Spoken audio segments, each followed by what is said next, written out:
చేసినటువంటి వ్యక్తిని మీకు పరిచయం చేసుకోవడానికి ఇక్కడికి రావడం జరిగింది.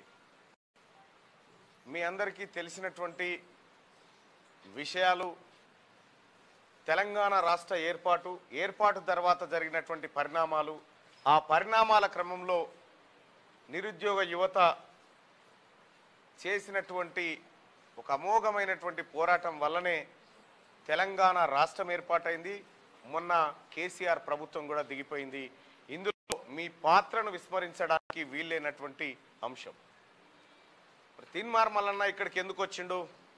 తీన్మార్ మల్లన్న పట్టభద్రుల ఎమ్మెల్సీ ఎన్నికల్లో పోటీ చేస్తున్న సంగతి మీ అందరికీ తెలిసిందే. ఇవాళ తెలంగాణ రాష్ట్రంలో యువత, ముఖ్యంగా నిరుద్యోగులు ఉద్యోగాలు అనేటువంటి అంశం కోసం ఇవాళ మీరంతా ఇక్కడ అహోరాత్రులు కష్టపడి చదువుకుంటూ అమ్మా నాన్నకు ఏదో ఒక రోజు ఆసరైతామనేటువంటి ఆలోచనలో ఉన్నాం. మీలాగానే నేను కూడా లైబ్రరీలో కూర్చొని చదువుకోవాలని ఫీల్ అయినటువంటి వాడినే. నేను కూడా ఉస్మానియా యూనివర్సిటీలో లైబ్రరీలో కూర్చోవాలనుకుంటాను ఓల్డ్ పీజీ హాస్టల్లో ఉన్నప్పుడు. కానీ నాకు అవకాశం రాలే. నేను పోయినటువంటి పందా వేరు. నాకు కూడా ఓ మంచి ఉద్యోగం చేయాలని ఉండే, నాకు కూడా మా అమ్మ నాన్నని మంచిగా చూసుకోవాలని ఉండే. కానీ జరిగినటువంటి పరిణామాలు మీ అందరికీ తెలుసు.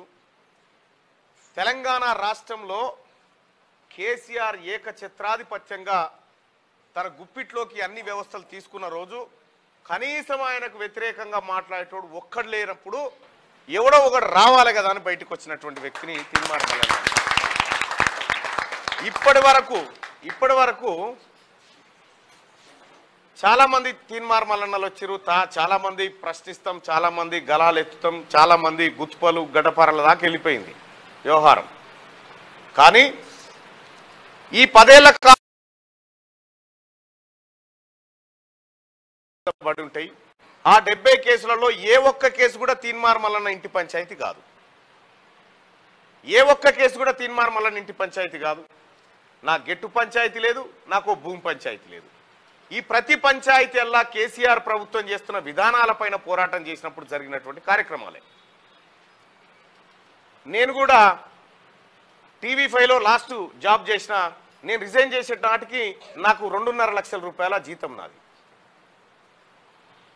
నేను రాసినటువంటి వార్తను ఎవరన్నా కట్ చేస్తే నా మనసు ఒప్పకపోయేది.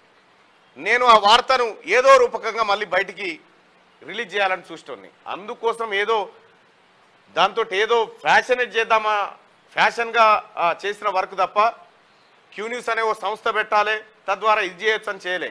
కేవలం నేను, నా మనోజ్ అనేటువంటి ఫ్రెండు ఒక సెల్ ఫోన్ ద్వారా చేసినటువంటి ఒక ప్రయత్నం అది.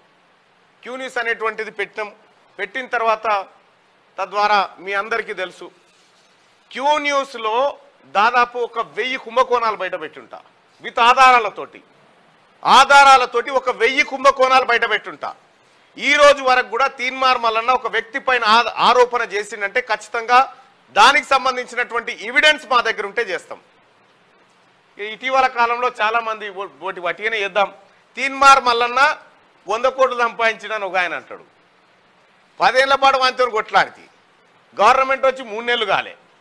నేను అందులో పార్ట్ కూడా కాదు, సింగిల్ వార్డు మెంబర్ కూడా కాదు. తీన్మార్ మల్లన్న కేసీఆర్ తోని కలబడి కొట్లాడుతూ ఉంటే ఈ కోట్లు సంపాదిస్తే ఊకుంటాడే కేసీఆర్? ఈ పాటికి ఎన్నడూ అనగబట్టాలి కదా, ఆయన చేయడు. ఏ ఒక్కరు కూడా తీన్మార్ మల్లన్న ఇగో ఇది కాగితం నువ్వు చేసినటువంటి అవినీతికి అని చూపించినోడు లేడీ ఈ భూమి మీద.